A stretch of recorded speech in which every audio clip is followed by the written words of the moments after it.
नमो नमः।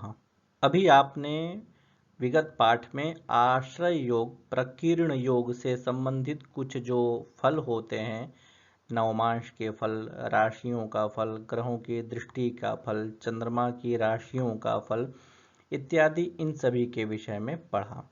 वर्तमान यह जो 77 संख्या वाला पाठ है, उसका यह पूर्वार्ध वाला भाग है और यहाँ से नाभस योग का प्रारंभ होता है। नाभस योग अध्याय वस्तुतः प्रारंभ हो रहा है और इस योग में राजयोग के सदृश ही अनेक प्रकार के योगों का वर्णन किया गया है। नाभस योग होते कैसे हैं, इनकी संख्या कितनी होती है, किस प्रकार से इसका निर्माण होता है, कब यह फल देने वाले होते हैं और इनका क्या ज्योतिष शास्त्र के अंतर्गत महत्व होता है, इन सभी विषयों के ऊपर इस अध्याय का निर्माण किया गया है और इसमें सभी के विषय में चर्चा की गई है। तो आइए इस अध्याय से संबंधित, नाभस योग से संबंधित जो प्रथम श्लोक है उसको देखते हैं।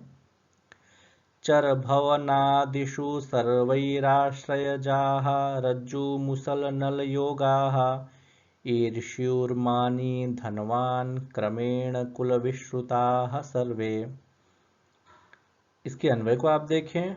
चर भवनादिषु सर्वैः आश्रयजाः रज्जुमुसलनलयोगाः भवन्ति क्रमेण ईर्ष्युर्मानी धनवान् भवति सर्वे कुलविश्रुताः भवन्ति।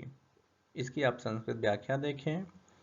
चर भवनादिषु, चर राशिषु, सर्वैः ग्रहैः आश्रयजाः, आश्रययोगोत्पन्नाः रज्जुमुसलनलयोगाः, रज्जुमुसलनल संज्ञक योगाः भवन्ति क्रमेण, क्रमशः, ईर्ष्युः मानी धनवान् धनिकः भवति सर्वे योगाः कुलविश्रुताः कुलश्रेष्ठाः भवन्ति।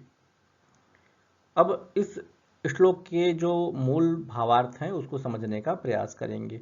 यहाँ से नाभस योग का प्रारंभ होता है। नाभस योग कहने का मतलब यह है कि ग्रह जब आकाश में अपनी अपनी कक्षाओं में संचरण करते हैं तो पूर्वापर अथवा याम्योत्तर अथवा ऊर्ध्वाधः क्रम से अनेक प्रकार की आकृतियों को आकाश में जन्म देते हैं, अनेक प्रकार की स्थितियों का निर्माण आकाश में करते हैं और उनमें से कुछ आकृति विशेष राजयोग के तुल्य फल देने वाले होते हैं। तो मुख्य रूप से जो नाभस योग होते हैं वह 32 प्रकार के कहे गए हैं। इसमें दल, आश्रय, संख्या और आकृति, इनको मिलाकर के 32 प्रकार के नाभस योग होते हैं।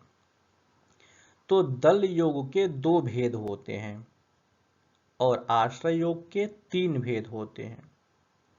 संख्या योग के 7 भेद होते हैं और आकृति योग के 20 भेद होते हैं। भेद कहने का मतलब उस प्रकार से 20 प्रकार की आकृतियां बनती हैं और प्रत्येक का पृथक पृथक महत्व होता है, पृथक पृथक उनके फलों का चिंतन किया जाता है। तो इस प्रकार से इन सभी को यदि आप जोड़ेंगे तो 32 भेद आपको प्राप्त होंगे। तो इस श्लोक में, प्रथम श्लोक में आचार्य वराह मिहिर ने आश्रय योग का लक्षण और फल कहा है। आचार्य कहते हैं कि सभी 7 ग्रह यदि चर राशि में स्थित हों, चर राशि मतलब 1, 4, 7, 10, तो रज्जु योग का निर्माण होता है। इसी प्रकार से सभी 7 ग्रह स्थिर राशियों में 2, 5, 8, 11 में यदि स्थित हैं तो मूषल नामक योग का निर्माण होता है। और इसी प्रकार से यदि 7 ग्रह द्विस्वभाव राशियों में 3, 6, 9, 12 में यदि स्थित हैं तो नल योग का निर्माण होता है। इस नाभस योग में राहु और केतु का ग्रहण नहीं किया गया है। केवल 7 ग्रहों के कारण ही जो योग बनते हैं उसी का इस अध्याय में वर्णन किया गया है। तो रज्जु, मुसल और नल यह मूलतः आश्रय योग के भेद में आते हैं। तो इसका फल क्या होता है रज्जु योग का, मुसल योग का और नल योग का? तो आचार्य ने कहा है कि रज्जु योग में उत्पन्न जातक ईर्ष्यावान होता है, मतलब दूसरे से ईर्ष्या करता है, द्वेष करता है। उसी प्रकार से मुसल योग में उत्पन्न जो जातक होता है वह अभिमानी होता है, मतलब अपने ऊपर बहुत ज्यादा गर्व करने वाला या घमंड करने वाला होता है। और नल योग में उत्पन्न जातक धनवान होता है। इन तीनों योगों में उत्पन्न जातक सामान्य रूप से कुलश्रेष्ठ होता है। अतः यह आश्रय योग एक प्रकार से देखा जाए तो राजयोग के जैसा ही होता है।